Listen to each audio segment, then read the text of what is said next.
Welcome to Find the Humor with your hosts, Matt Miner and Connor O'Leary.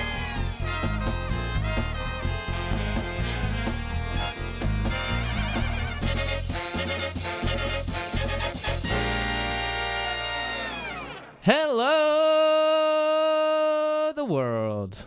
I thought you were going to do a Good Morning Vietnam joke. Anyway, welcome to Good morning, Modesto. Welcome to Find the Humor, the not very funny, trying to be funny podcast. Something like that. We'll find a tag for it. This is our first episode. It is indeed, and this is going to be a pretty rough and raw episode. Just straight out of the gate, we're gonna tell you the raw humor that we try to find in everyday life. Yes. And see what happens with that, because me and Connor, we are both aspiring comedians, and I guess we should introduce ourselves. Yes, My name's that's true. Connor. Connor O'Leary. I'm an aspiring comedian, and yeah, and I am Matt Miner. I am also an aspiring comedian. We both do different forms of comedy. We do a little bit of stand-up. Both of us do some improv, and we both love watching comedy, studying comedy, reading about comedy, everything about it. And we hope that some of that rubs off onto us and makes us at least a little bit funnier in life. I personally watch probably way too much stand-up, if I'm being honest with myself. I watch mostly sketch, so that's me. There we go. We balance each other out. Yeah. But yeah, so we're just going to be going through some of our ideas that we've had for either stand-up or sketch or whatever form of comedy it is. And we'll be subtly roasting each other on our stupid ideas. And we might, find that we actually have some good ones in there. Yeah, hopefully there are at least some good ones. But a little bit of background before we get started.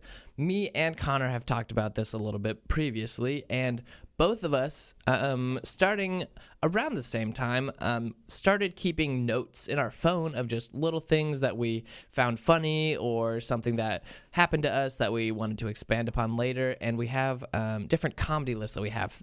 And some of these I will go through, and there will be absolutely zero context. Some of it is stuff that I would want to incorporate into a show. Some of them are stupid one-liners that have literally no context. But that is what we're going to go through today, just so all of you get a little bit of context about what we think is funny. And if you hate it, even better, I guess. If you hate it, that just makes us all the more insecure, which just fuels the fire that is our desire to make comedy. And it just fuels our fire for everyone's approval at all times. Exactly. So without further ado, let's go ahead and hop into some jokes. Yeah, cool. The very first thing I ever wrote down, top of the list, I started writing my senior year of high school. I just looked, and my first entry is on May 6th, 2018. So that's not even 2 years ago. That's true. So I'm a little new to the game. Yeah, so for context, my senior year of high school was 4 years ago, right. So 2016. So you got double the experience. You should be double the funny. Well, we're starting at the very beginning, so we should be starting at the same level. Once we get to the end of the list, which is probably going to be in about 40 episodes, then you'll be double. Then I hypothetically should be double as funny, but we're starting about at equal levels right now. Cool. So what is your first thought that you thought was golden enough to write down? Not only the very first thing that was golden enough to write down, but the very first thought that was like, oh, I should be a comedian, and I'm going to start a comedy list. Because of this thought? Apparently, something had to spur that, something had to spur me in order to be like, yes, but for now me, I am a comedian. But for me, it was I watched somebody else do, maybe John Mulaney or some stand-up comedian, and I was like, oh, he's really making the audience really laugh. I could probably do that. And that was the thing for me. It wasn't a thought that I had and I was like, wow, that was so funny. Because I don't think I've ever had a thought that was that I thought was so good. You've never just thought of something and then just laughed to yourself for a while? I've had a thought that I've been yeah, that was a pretty clever joke, but that was pretty much it. I've thought of something and then laughed and then told someone, and then it looks like they want to slap me. Okay, that makes a lot more sense, actually, yes. I'm far more familiar with that. But anyway, this joke, okay. what was it? So this joke, it literally just says, youngest person alive. That was that's the first bullet point on my groundbreaking comedy list. And I think what it came from is me realizing that we came to a point that everyone has set a world record at some point. Yeah. And the fact that they were the youngest person alive. If and not for an instant. Exactly. Just boom, you're the youngest person alive, and then obviously another baby happens. That's just how the world works. But I think what I wanted to do with it, diving back into my 2016 brain, was set up and be like, did you know that I set a world record? And then like really build it up and like give all the different credentials. Like, I trained for 9 months. My mom really carried me through it, you know? Like this whole this whole setup of me being like, you know, my mom really fed me, you know? Just like really, my dad was there at the beginning but didn't really do a whole lot of work afterwards. Yeah. You know, just all this like setup and just like a really long intro, be like, I was the youngest person alive for a split second. And then I was like, oh, fuck you for doing that, you know? Yeah. It's like, it kind of reminds me of like a Mitch Hedberg style joke where it's like something just so fucking stupid, but based out of, you know, like you build it up to be bigger than it is. Yeah, you do like 6 minutes of justification just so that every single part of the joke makes sense, and people are like, was that really worth it? And then they'll go back and listen a second time. They're like, fucking Jesus. Be like, why did you start like at minute 18 when the punchline is coming at minute 29? You know, but and it's also, you know, like, does life really begin at birth? And also, like, you could have been halfway out and then another baby just like popped out somewhere across the world. Who was born first? When does life begin? Oh, it's like who started crossing the finish line first? That's that's what I was thinking. Who went all the way across first? Yeah.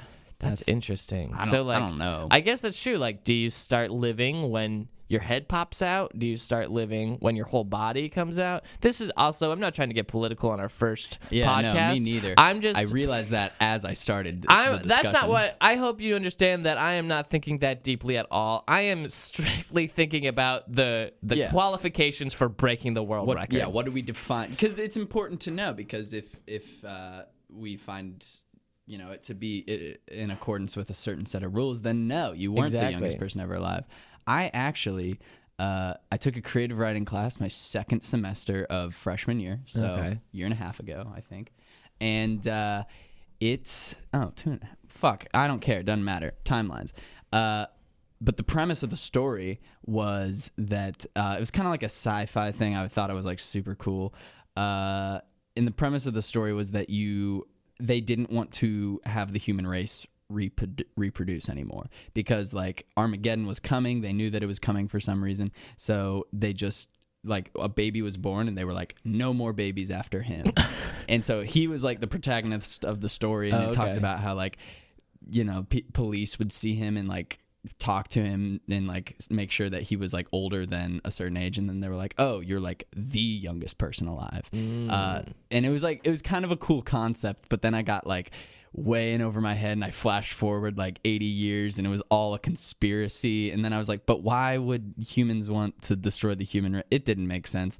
But it was kind of a fun premise. Yeah, I feel like that's one of those things that like you would have to be like a full-time author in order to like flesh out and like something that elaborate. I'm just picturing like you like just like crazed with like fuzzy hair and just like sticking up everywhere, and you're just like drawing like lines from one thing to another, and like yarn is going from one picture to another, and it's just like a whole wall of your apartment, and you're just like, what does it mean? And it was also funny because like I at the time considered myself to be like a funny person. Like I did improv and all types of stuff, so I considered myself to be funny, and in the class I always wrote funny stuff, but this was like our big project at the end of the year, so it was a 15-page short story. And so everybody was reading it and they're like, is this the same guy that wrote that dumbass piece about teacups? Is this the guy that wrote the acrostic about frogs? Yeah. Like, frogs, fat, round, oblong, and gross. Frogs. Hi, my name's Connor O'Leary. Thank you for listening. Yes, Shelf Silverstein. That's how I picture your voice. Like in, what was this, like your senior year of high school? You said freshman year of college. Yeah, she's like, hi, I'm Connor O'Leary. I'm a funny guy. Come at me. That's awesome. That was your first thought. That is what pushed me to. Apparently, I was like, "This is great. This is gonna launch my comedy career." I mean, it is a good opener. I think, honestly, maybe because so when you're doing stand up, I don't know what I'm talking about because I'm fucking 21. But I feel like you kind of want to hit them hard at the beginning. So if it were a shorter joke, I feel like that might work. Just be like, yeah, hey ladies, set a world record. A world record holder. Look at a world record holder. Well, prior world record. Prior world record has been beat multiple times since I accomplished it. But nonetheless, I might have beaten some of you. Huh? I did beat some of you. But and then just like launch into it. You know what my question is? Who was the youngest person of all time? Meaning, like who got birthed and then stayed the youngest what was the for the biggest longest amount gap of time. between two babies? Because I think that's like the world record of all world records for youngest person. The oldest youngest person. Yeah. And that it would probably only be for like fractions of seconds though. Yeah, definitely. Because I'm pretty sure I remember. Unless we go when like I was way back. I remember when I was in middle school for Christmas, I got a Guinness Book of World Records. Classic. No, it was a Ripley's Believe It or Not. Classic. Sorry. I got them both, but this is the one that had the fact, and it was talking about how the population of China was growing faster than it was shrinking. Yeah. So like people were dying Yeah. less frequently than people were being born. Yeah. And so, but the way they demonstrated that statistic was they said if you lined the entire population of China up in a straight line and had them walk past you, it would be infinite. And I was like, that's impossible. But like, it makes sense because it's growing faster than it's shrinking. Interesting. I know. It was just kind of like a weird way of putting it. And people walk pretty slow. Yeah, that's true. If they were all sprinting, it might have been a different story. Yeah, we know those Chinese sprinters. I don't know the Chinese. I don't either. I just assume that there are some good ones. Yeah, I'm sure. The Olympics. The Olympics are coming up, right? I am so happy. I love the Olympics. I just get so excited. Like I'm gonna cry. And especially like people always get like so politically charged, and the Olympics are always just like a good reminder that like, hey, we are a nation. We want Americans to win, no matter what. I was listening to this comedian the other day, and I forget which one it was. Actually, I think it was Daniel Tosh. But he was talking. He was like, the world needs an Olympics where steroids are legal. Let's see how high someone can jump. Yeah. Oh my gosh, I can only imagine what that would be like. Just like people doing like 100-meter dash in like sub 8 seconds, like just absolutely insane. Yeah, I mean, like they would be like killing themselves. Someone could legitimately ride Michael Phelps in the water if he could take steroids. Yeah, I've always thought that would be fun, but I think like the reason he brought up that joke was because of the whole like transgender discrepancies in the Olympics, and like it's a reasonable discussion to be had. But I honestly do just want to see people just. I want to see someone jump 8 feet straight in the air. Let's be real. Insane. Okay, so we've talked about my joke, Connor. What spurred your very first joke? First joke, like I said, May 6, 2018.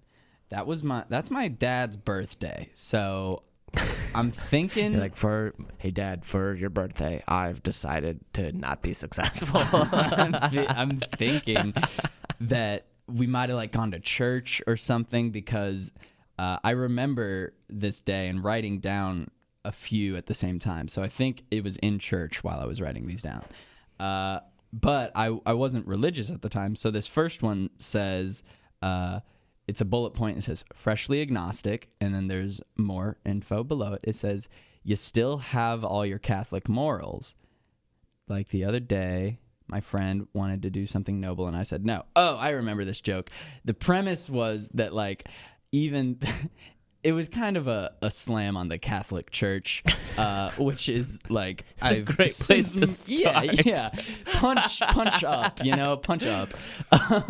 But the premise of the joke was that, like, me and a friend, it was kind of a sketch now that I think about it, more than a stand-up joke, but the premise was me and a friend are like walking down the street, and then my friend goes, hey, look, it's a homeless guy, we should give him some money. He said, look, it's a homeless person, what should we do? And then I say, I know just the thing. And I go up and then I spit on him. And then I'm like, oh, sorry. I've still got all my Catholic morals in me. I know now that that's wrong. But like that was like that was the joke. That was the whole thing. Was pretty much the whole joke. Oh my God. Just like I was very angsty at the time, very anti-organized religion because I don't know why, but like I was proud to be agnostic because I was like, cool, I don't know what's going on in the afterlife. I'll never know. There's no way of knowing. And I was like excited about that. And I don't know. I was just against cat. I've since matured. I would like that to be noted. But debatable, but it's okay. I'm just picturing you as like first stand-up open mic or like I don't even know. You just are just like, all right, my name's Connor O'Leary. This is my first time I've ever done stand-up, and I hope that you guys like it. All right, joke number 1. Fuck the Catholics! And then you're just like, then, all right. okay. And everyone's just like, strong point to go out on, but let's hear him out, you know? Yeah. Well, I mean, majority of college students aren't religious, so I feel like they'd at least be like, well, at least he's saying. No, I don't think anybody would get it's like behind the it. like the kombucha girl, just like the no. Well, I love how we verbalized something that had no audio to begin with. We did a good job of it too. But yeah, so like the first few jokes of mine that I wrote down are just incredibly angsty. They're all rebellious against religion. They're all anti-Catholicism. Well, because the second one I wrote down was about how when you're Catholic, you choose a saint name to get confirmed with. And I chose St. Augustine because his whole deal was that he was raised Catholic by St. Patricia, I think. And basically, he was raised Catholic, and then he left the church for like when he turned like 17, and then he left until he was like 40. And then when he was 40, and he was just like hanging out, fucking bitches, he had like several kids, so he was just having a good life, and he didn't give a fuck. And then one day he was like, nah, I'll be Christian again. And then basically came back to the church and did enough good stuff to be considered a saint by the Catholic Church. And I was always like, man, I want to break from the Catholic Church. So you're like, I'm just going to plan out. I'm just going to stop believing, fuck around, and then just make up for it later. I mean, subliminally, that was my plan. Oh, okay.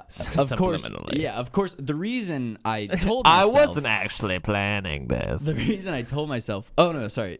He was the son of Saint Monica, and Saint Monica is the patron saint of patience. Classic, and that's of course. really what I wanted. But they were like, you can't choose a female saint name. And I was like, oh, okay. Learning a lot about the Catholic Church right now. I know. Well, at least like my church wouldn't let you do that. Okay. Which was sad because like that's the one I wanted. But so I that's the reason I told myself and told the priest that I wanted St. Augustine. But really, I knew deep down that I just wanted to fuck around. And then like a week after getting confirmed, I was like, I don't think this whole thing's for me. Yeah. So that was kind of funny how that worked out. But, yeah. I'm just picturing like angsty Connor O'Leary, just like, no one can tell me what to do. I'm so angsty. I only let it out like in my car when I'm driving, though. I listen to very emo music. Classic Connor. I mean, yeah, like it's a lot. Like throughout high school, the only music I listened to like one band, and it was just incredibly emo because I only had one CD in my car, and I didn't feel like buying another. But like all the time, I was just so emo. But it was cathartic. I would fucking show up to class, and I was just like chill and zen. All right, what's something else in your early days of the comedy? second thing that I wrote is tryouts for an ugly person. And those commercials where the person has to be ugly.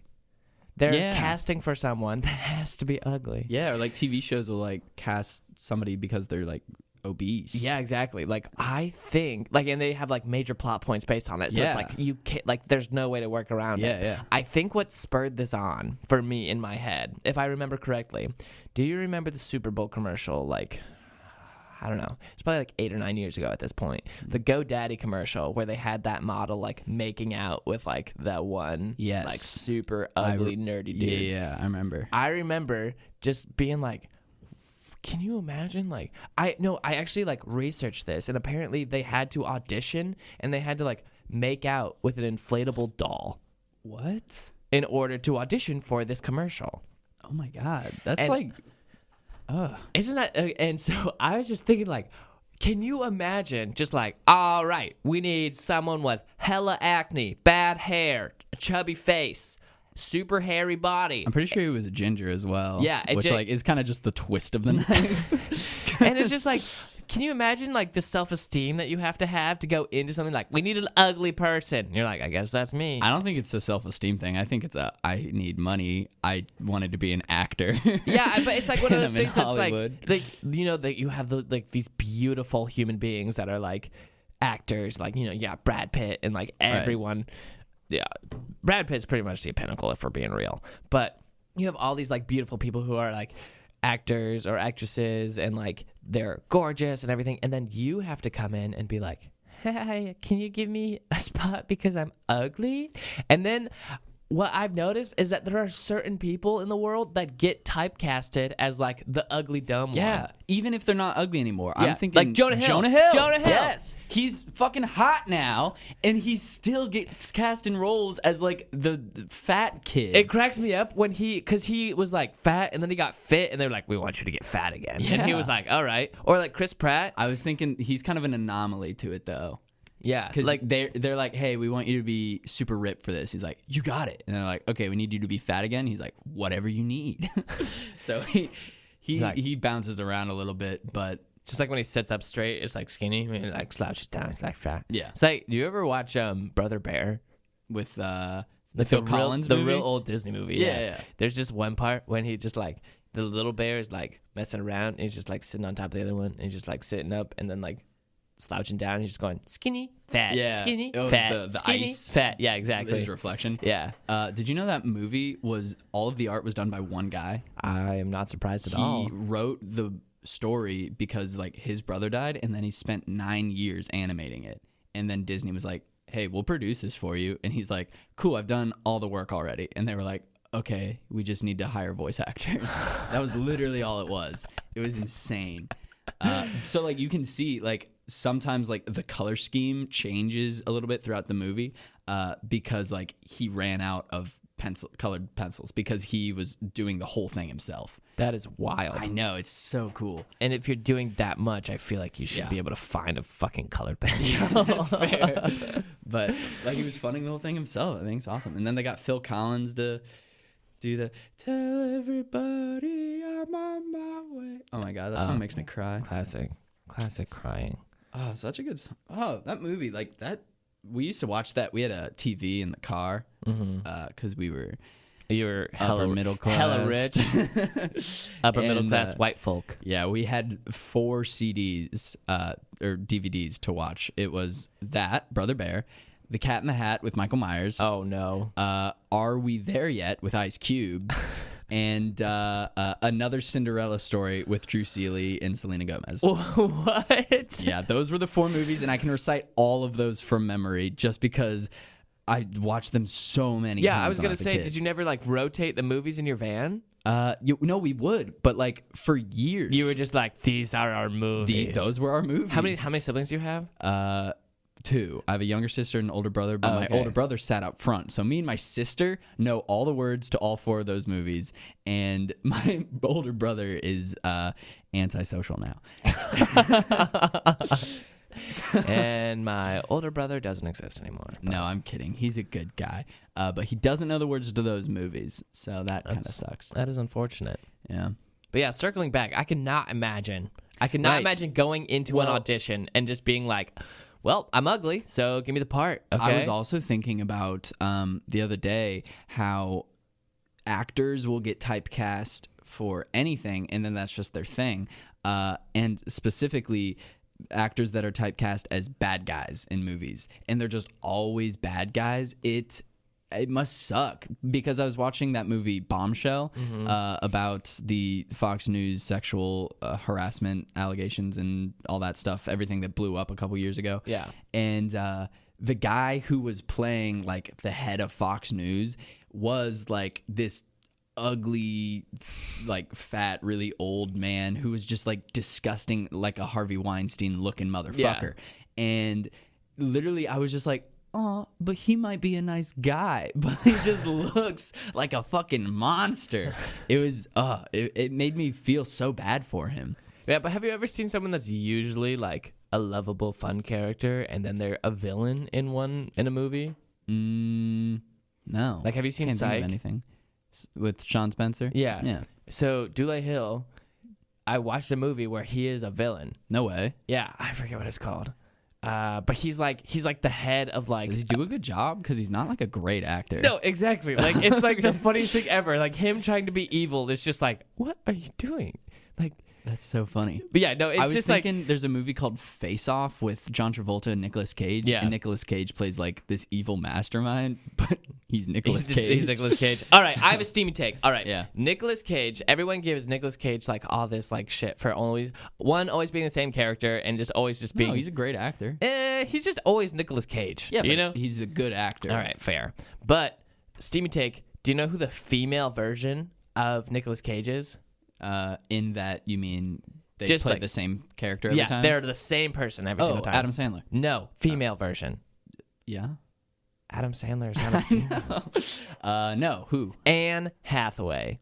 Okay. The same character every single time. Mm-hmm. Every single movie that she's in, besides one movie. I know it's going to come up. So, The Intern. The only movie with Robert De Niro. The only movie that she is not the same well, character. and Catwoman, I'd argue. Yeah, but she's just a bad actress in that one, so it doesn't count.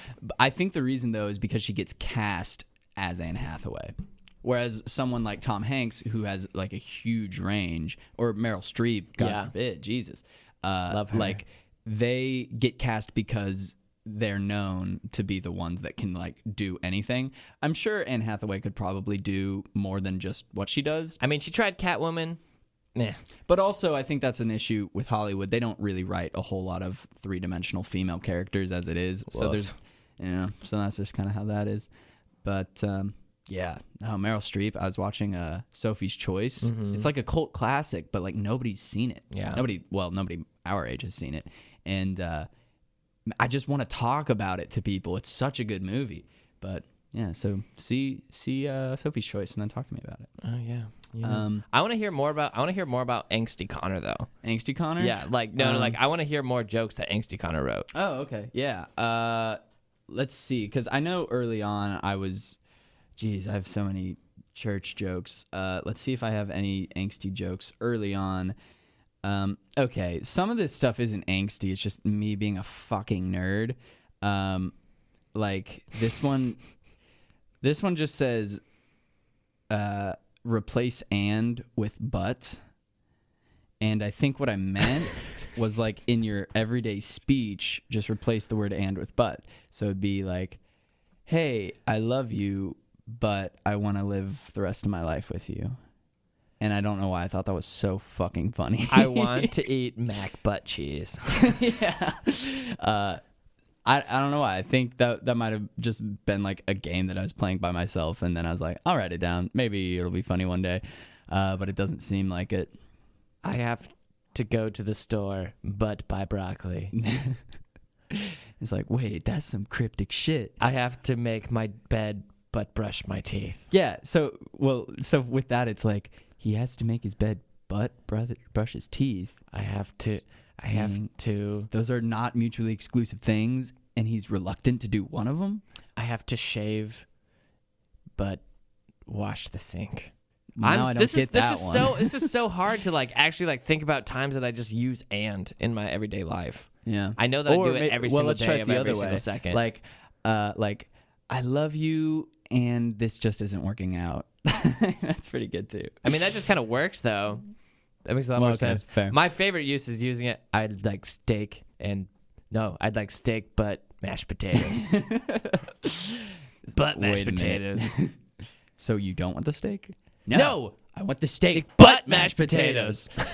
You want like the ass of a cow? Yes, You okay. want butt steak? Steak butt mashed potatoes. Yeah, but no, just looking at like, okay, I think it was like it started angsty and then the rest of it just became nerdy, because then my very next bullet point is North/South Dakota or Carolina. Why those make sense, but West Virginia and Virginia doesn't make sense to me. And I think that one's it's fucking nerdy to think that shit. Like, why is it not Virginia and East Virginia? Who won Virginia? Because West Virginia was part of the Union. Okay. During the Civil War. That's when they split. Okay. So Virginia, they kind of won. I mean, they lost the Civil War, obviously. But, like, you know, they were like, no, we're the real Virginia. And West Virginia's like, okay, geez, you can be. Or maybe West Virginia was like, we don't want to be associated with Virginia. We'll be our own Virginia. In fact, we don't even care about the name. We'll be West Virginia, but we don't own slaves. Or whatever, you know. Every single time you say something, I'm just picturing like a full an hour special of just 2018 Connor, just like, you know what? I don't really. I thought I talked like this in 2018. I don't like Catholicism. And do you know what's really funny? Is when you say, I want to eat mac butt cheese. Mac butt cheese. And also, what is up with West Virginia? Well, and I then was people also, are like, what is wrong but like, with it kind of this makes sense kid? because think about it, like a pilot and a co-pilot. Co means like your co-captains, meaning you have equal authority. But Yeah. you have a pilot and then you have a co-pilot. And the co-pilot isn't a co-pilot. He's a So it should second be called string like pilot. a sub Yeah, pilot. sub-pilot. Sub-pilot. Fucking But know your place. Then how would you know the difference between like what flies in the sky and what goes on in the sea? You mean a submarine? Yeah, like a sub. Would that be a sub captain? No. But then would you have a sub captain? Okay, I see where your head's at. What drives a submarine? Like who? The military. No, I mean like, is it a captain? Is it a pilot? Is it like what's the name of No, like I'm saying like RC. Like there's somebody. major, then sub major, and then sub major? I don't know. Me Don't either. know much about the military at all. Yeah, I really have no idea. I've always wanted to go because my last name is Minor. I've always wanted to just go into the military, just like just for a punchline. Harvest raw material from the earth. No. I would want to go in and then like work my way up through all the different levels of the military organization, like colonel, lieutenant, stuff like So that. you could be major, minor? I could be major, minor. Yeah. Like major, minor. And then it just confuses everyone. That's kind of like my mac butt cheese joke. No, Major, wouldn't. minor. Just like contrasting words. Anyway, so back in high school, I used to watch women's basketball because my sister was on the women's team. So you watch like WNBA? No. Like high school, like my high school's women's basketball games. That's girls And- basketball. Yeah, you're right. I know. I just try to make it sound better. Fair. I think it was just like my sister's team because they were so bad. And at one point, like they're not physical. And literally during one game, they had 21 jump balls. What's a jump? Oh, jump jump ball, ball? like starting off the. Yeah, no. So like you do a jump ball at the very beginning. And Yeah. then this is also, for clarification, this is my third bullet point on my comedy list Gotcha. ever. Bullet point number 3 of why Matt made a comedy list. Yes. And what he thought was funny his senior year of high school. But yeah, it says the bullet point says 21 jump balls in b-ball. Oh, I love that Green Day song.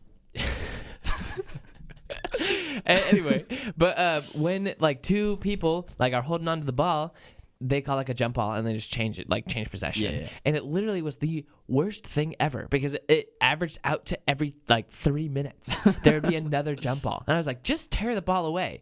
And yeah, that's like my other thing. I honestly think I wrote that out of frustration. I was like, this is ridiculous. I hate this.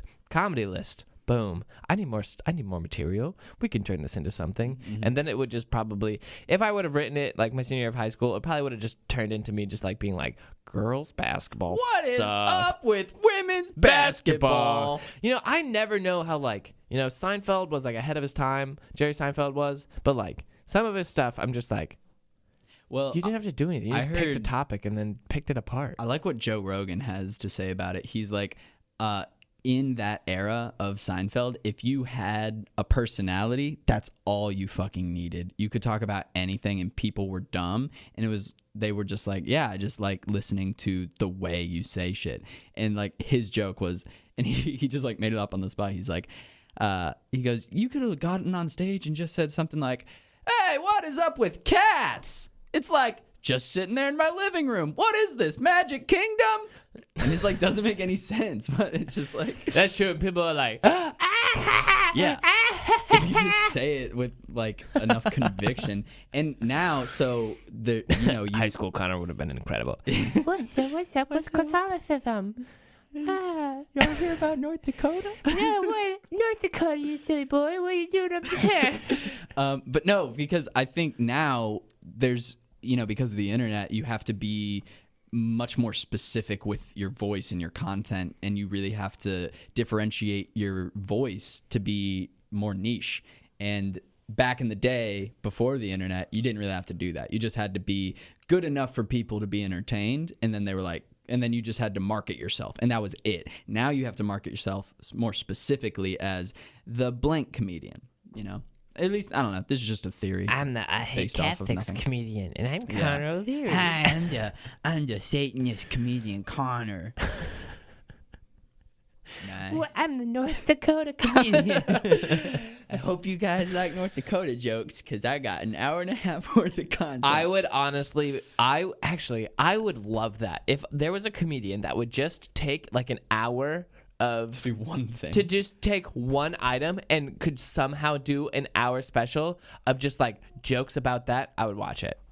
I mean, I'm kind of thinking, no, this isn't what you're talking about. But I was kind of thinking of Mike Birbiglia, how he'll tell one story for an hour, but he'll go on tangents. Yeah. and No, talk about I'm shit. straight up saying like, you are like, all right, we're telling jokes about rice patties. Joke number 1 about rice patties.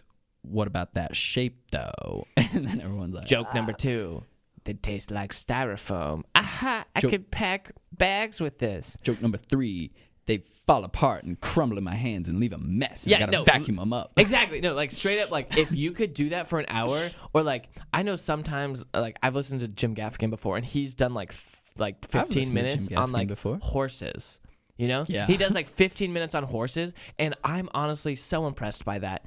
It'd be a pretty niche audience if I'm being real. There are only so many people that would want to listen to something about rice cakes for an hour. Yeah. But I would I'd be crying laughing by like I would be like, this is dumb, this is dumb, this is dumb, this is dumb, this is dumb. This and is then something. and then I would literally like one joke would just get me, and I'd be like, holy shit, That's so funny. this is incredible. I can imagine you just sitting there, like, just shaking your head the whole time, and then you hear one joke, and you're just like, huh, rice cakes are pretty stupid. yeah, that's what I thought about rice cakes too. But it takes 45 minutes to get you there. So I knew this the would be whole worth time, The whole time you're just like, this isn't true. Rice cakes are a fucking commodity. And then you're just like, rice cakes are pretty dumb. I put peanut butter on my rice cakes. That's so funny. Let's see what else I got. More angsty Connor. Let's give This me one just more. says, you ever fart in a loud place in hopes that the volume will hide the smell? I think that's pretty funny, actually.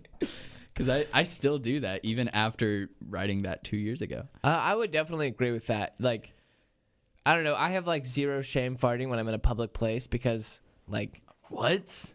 no, like a loud public place, especially if I'm walking. Yeah, it's a little less shameful when you're like, when it's crowded and there's a lot of people. Yeah, you could be like, this could be anyone. But I nobody can trace remember, this to me. I remember writing that down, and it was a loud place, but it wasn't a crowded place. Oh, okay. So it was like obvious. It was difference. like me and like 2 other people, and I was like, I'm just gonna fart. They won't notice.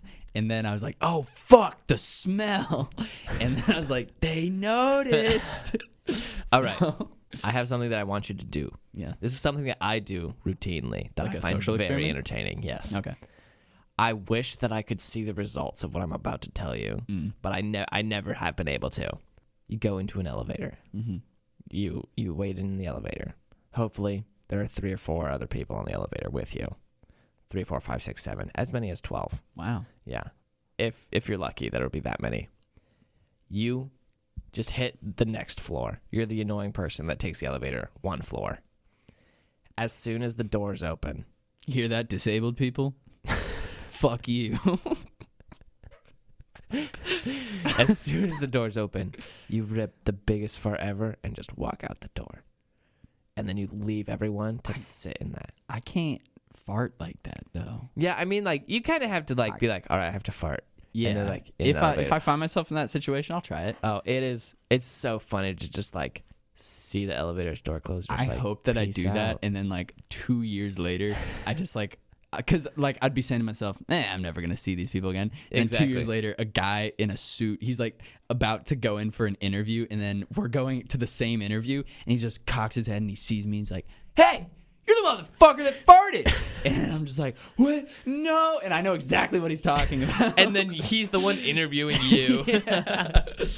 That's so likely. Definitely happen. You said something earlier that made me think of something. It wasn't about farting. It was about maybe social experiments. Social experiments? Well, where'd this come from? Oh, we were was- talking about farting. Yeah, you were talking about trying to cover volume with smell. Yeah, maybe You know it how your was. senses work. I just crop dusted some people yesterday. That's great. Yeah, it was pretty good. Sounds like you had a fun time.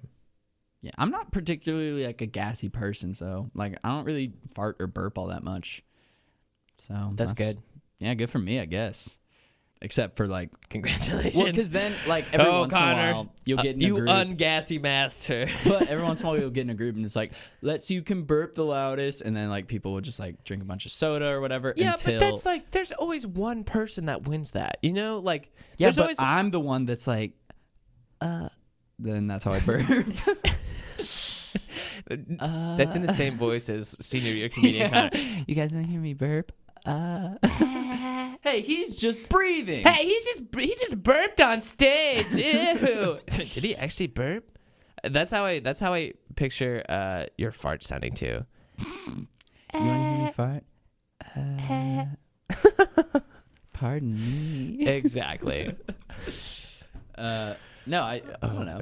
I think that's probably the first bullet point on my list of something that's like, yeah, I feel that. That's relatable. Everything else so far has been Farting- like, what's The moral up? of the story from this podcast, this podcast is that farting is relatable, and if you ever need to relate with someone, do it in your job interview. Yeah. You're in a situation where you don't know what to say, first date, anything, just fart, and then see what happens. You say, "What's your biggest strength?" And you just, oh, and then we're like, me too. That's all comedy is. Just farts. I mean, when you're in a college improv troupe, then yeah. That's kind of true.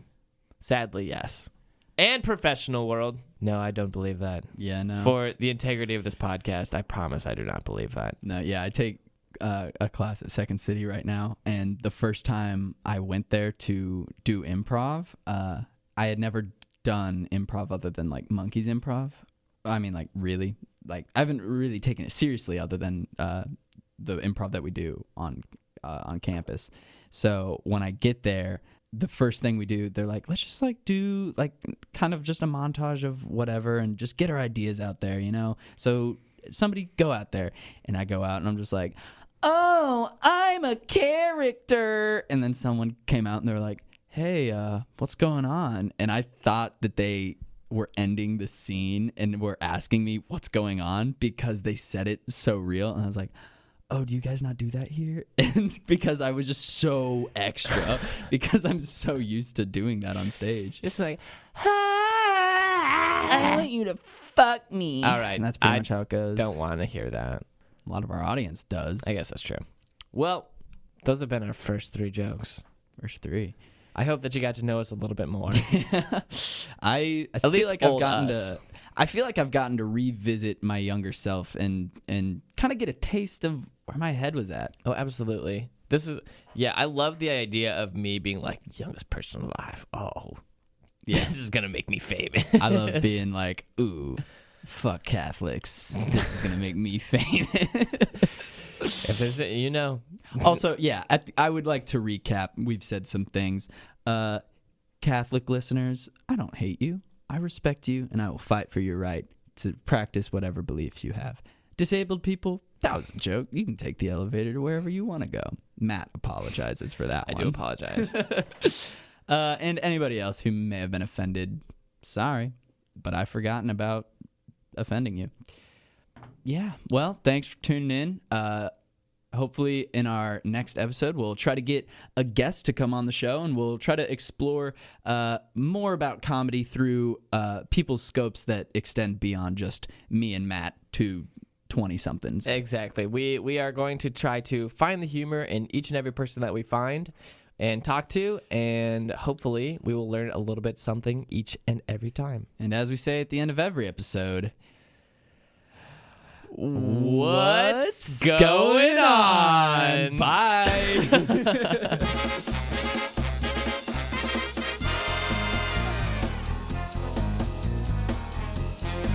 This has been Find the Humor with Matt Miner and Connor O'Leary.